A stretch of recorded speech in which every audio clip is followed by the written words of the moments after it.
struktur modal menurut ahli keuangan I.M. Pandey.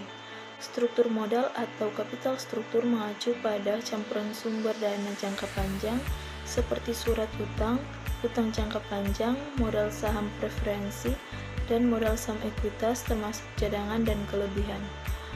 Selanjutnya, ahli keuangan John J. Hampton. Struktur modal adalah kombinasi dari efek utang dan ekuitas yang terdiri dari pembiayaan aset perusahaan. Pengertian lainnya, struktur modal adalah perimbangan atau perbandingan antara modal sendiri dengan modal asing. Dalam pengertian ini, modal sendiri adalah ditahan dan kepemilikan perusahaan, sedangkan modal asing berupa utang jangka pendek maupun utang jangka panjang.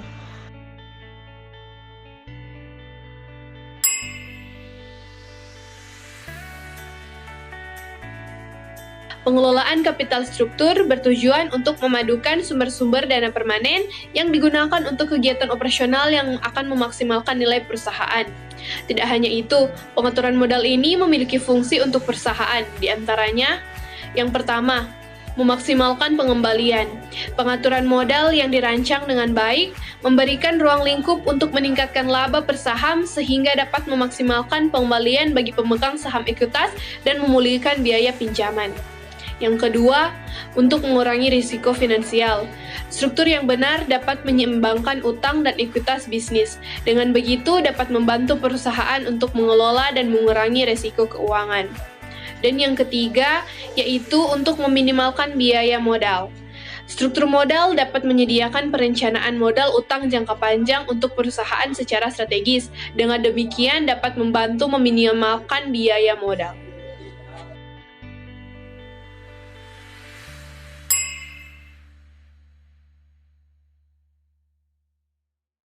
Selanjutnya ada teori struktur modal.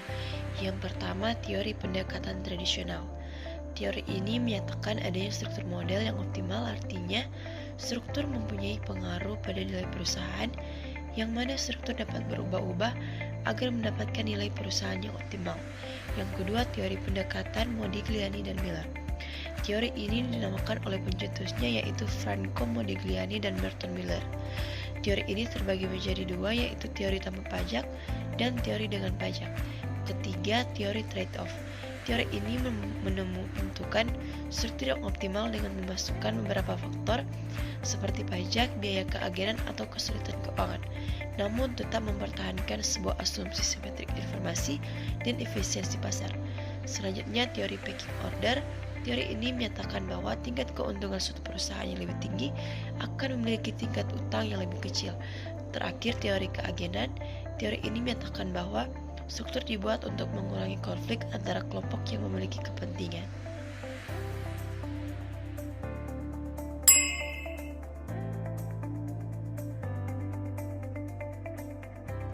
Selanjutnya kita akan membahas tentang faktor pemengaruh struktur modal, yaitu yang pertama struktur aktiva. Menurut Weston dan Bingham adalah perimbangan atau perbandingan antara aktiva tetap dan total aktiva.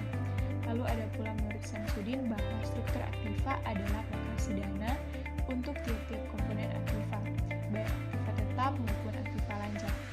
Umumnya perusahaan industri yang sebagian besar modal dan aktiva tetap akan mengutamakan pemenuhan modal dari modal permanen yang berarti modal sendiri, sedangkan utang adalah bersifat pelengkap. Perusahaan dengan aktiva yang semakin besar, terutama aktiva lancar, akan cenderung mengutamakan pemenuhan kebutuhan dana dengan utang, dan ini menunjukkan adanya pengaruh aktiva tetap terhadap struktur modal suatu perusahaan.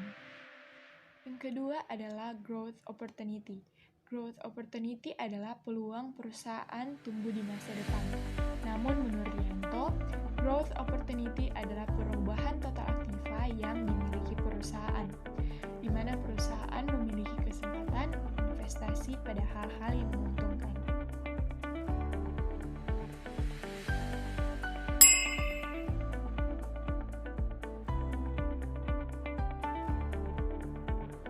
Perbedaan struktur modal, struktur keuangan, dan struktur aset. Perbedaan, selain ada struktur modal, ada juga istilah struktur keuangan dan struktur aset. Ketiganya memiliki makna yang berbeda. Struktur keuangan menurut Sartono adalah cara perusahaan membiayai aktivanya, yaitu dengan utang jangka pendek, utang jangka panjang, dan modal pemegang saham, sehingga seluruh sisi kanan neraca memperlihatkan struktur keuangan. Struktur keuangan mengacu pada kekayaan bersih atau ekuitas pemilik dan semua kewajiban baik jangka panjang maupun jangka pendek. Sedangkan kapital struktur mengacu pada proporsi utang jangka panjang, ekuitas dalam total kapital struktur. Sedangkan struktur aset atau struktur kekayaan adalah perimbangan atau perbandingan baik dalam artian absolut maupun dalam artian relatif antara aktiva lancar dengan aktiva tetap. Berikut di bawah ini adalah link internet yang kami jadikan sebagai sumber valid dalam penyusunan materi audiovisual kami yang berjudul Struktur Modal.